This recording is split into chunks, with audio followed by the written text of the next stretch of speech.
It's JRod. Kristen Sivills. And then we, the podcast, fast-growing podcast in Virginia Beach.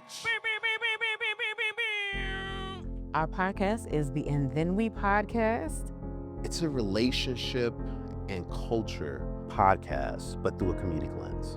We try to make sure that you understand that your relationship is important, having a strong base is important, but also knowing what's going on in today's world is just as important, and it affects your relationship, the way you view things. When you listen to us, you're listening to just a regular couple going about a day just like you would. It might be funnier than most people, but Yeah, that's true. That's true. I'm hilarious.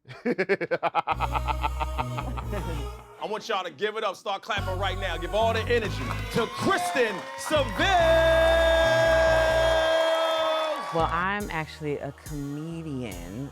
Stand-up is like my niche, and with stand-up, you take everyday topics or whatever, and you find a way to explain it, but make it funny, make it relatable. And I'm from Virginia Beach, so if you don't know, if somebody like spit outside, it floods to the point that y'all live here now. So get to know your neighbors right now. And we do that with literally anything. Anything we talk about on this podcast, we'll find a way to make it funny.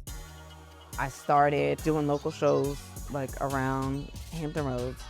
The first time I went on the road with another comic, I hosted for Angela Johnson at the Funny Bone. She took a liking to me and brought me out on the road. And that was the first time I like really traveled with like a headliner. And then I started doing comedy festivals. I've gone on the road with Tone Bell, worked with Jay Farrow, Ali Sadiq a number of times. I worked with Tom Segura, Lonnie Love.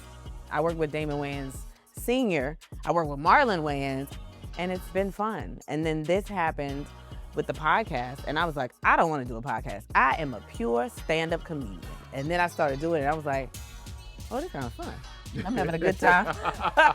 This is okay. I'm JRod, author, producer, director, and I'm engaged to this person over here. Back in 2016, I was getting real heavy into podcasts. So after about a year or two of like extensively pretty much studying podcasts, I decided I want to do a podcast, but I had no idea what it would be.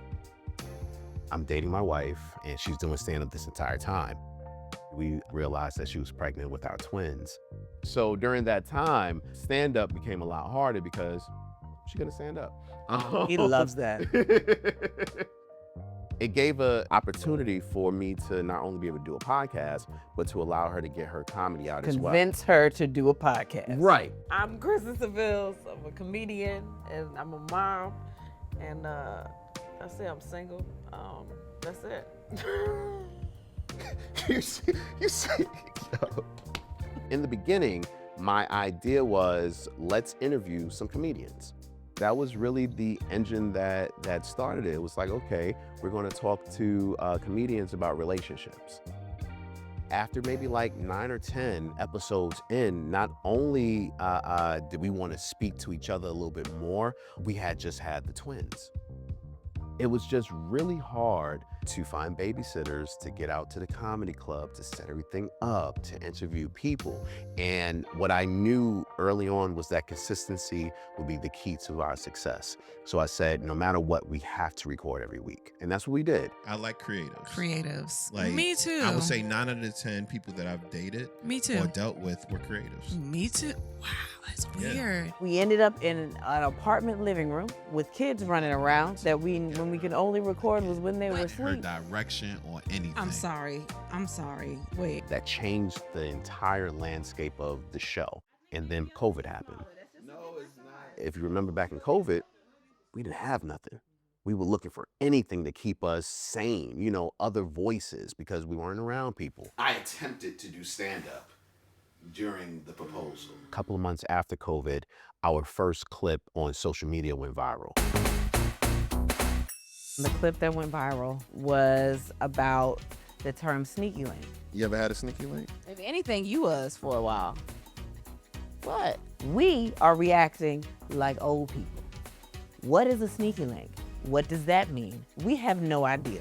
I was your sneaky link? Basically, Can you really marry the sneaky link? I did.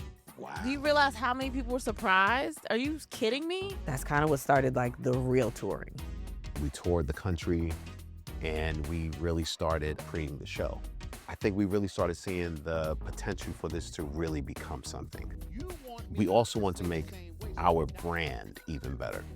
The topic structure changed and we really understood our place.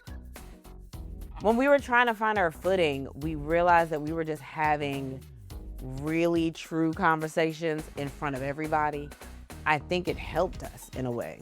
We started building communication because we had to do the show every week. Us learning each other and helping each other and having broad discussions was another reason that people were drawn to us, because they were like, hey, we talk about those things too. We're not giving advice and telling people what to do. We're just giving examples of a conversation with clear communication and seeing where it goes.